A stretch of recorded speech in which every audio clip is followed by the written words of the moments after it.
दिसंबर 2019 में ही देश की संसद से पारित सीएए को अब पूरे देश में लागू कर दिया गया है।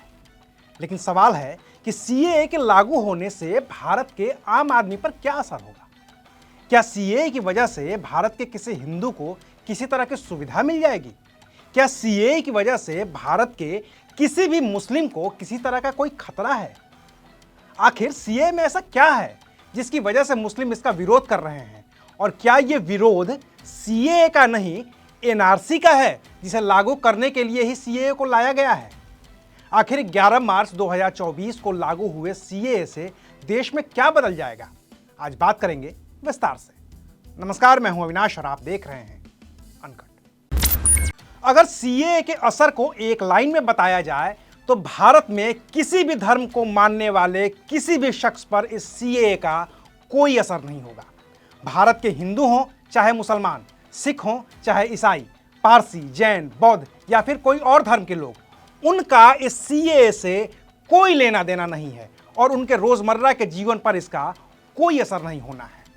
तो सवाल है कि फिर असर किस पर होगा? यह असर होगा अपने मुल्क के पड़ोसी देशों पाकिस्तान, बांग्लादेश और अफगानिस्तान से आए उन शरणार्थियों पर जो 31 दिसंबर 2014 से पहले भारत आए थे। अब उन्हें सीएए के जरिए भारत की नागरिकता मिल जाएगी। लेकिन इसमें एक पेच है, और पेच यह है कि पाकिस्तान, बांग्लादेश और अफगानिस्तान से भारत आए मुस्लिमों को यह नागरिकता नहीं मिलेगी, बल्कि इन तीन देशों से जो गैर मुस्लिम यानी कि हिंदू, सिख, जैन, बौद्ध, पारसी और ईसाई भारत आए हैं, उन्हें ही इस देश की नागरिकता मिलेगी। हालांकि सरकार का कहना है कि अगर कोई मुस्लिम भी भारत की नागरिकता चाहता है तो वो भी नागरिकता के लिए आवेदन दे सकता है और सरकार अलग से उस पर फैसला कर उसे भी भारत की नागरिकता दे सकती है।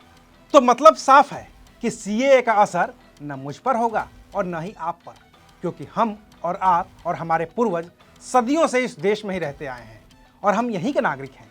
तो हमारे ऊपर इसका कोई असर नहीं है।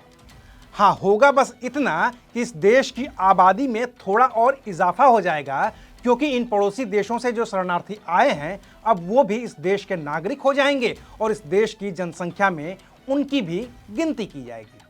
अब रही बात विरोध की, तो इसका विरोध मुस्लिम समुदाय और उसमें भी कुछ चुनिंदा समूह की ओर से ही हो रहा है।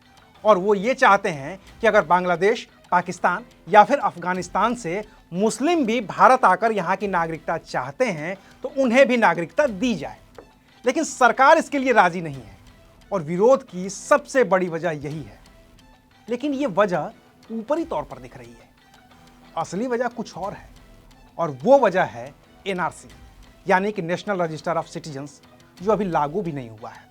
विपक्षी दलों के साथ ही कुछ मुस्लिमों का मानना है कि सीएए एनआरसी लागू करने का पहला चरण है, यानी कि सीएए आ गया है तो एनआरसी भी आएगा ही आएगा। और एनआरसी आएगा तो क्या होगा? होगा ये कि एनआरसी में इस देश के सभी नागरिकों को अपने कागज दिखाने होंगे और ये साबित करना होगा कि वो इस देश के नागरिक हैं।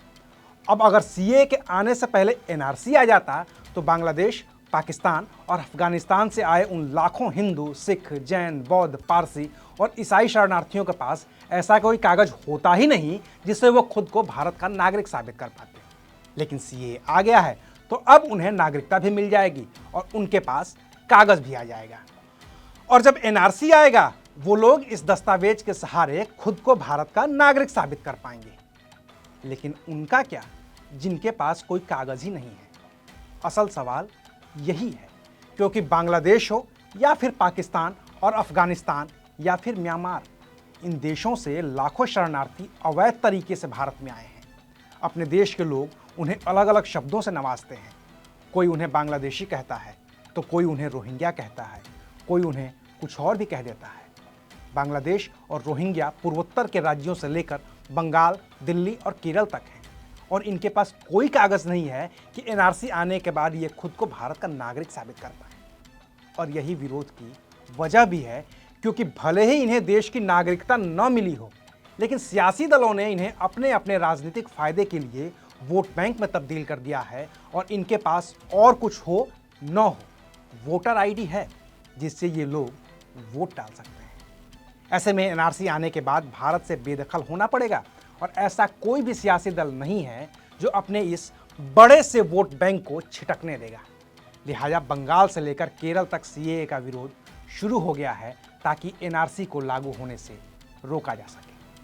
तो अभी के लिए बस इतना ही, फिर मिलेंगे नई खबर के साथ। देखते रहिए अनकट। शुक्रिया।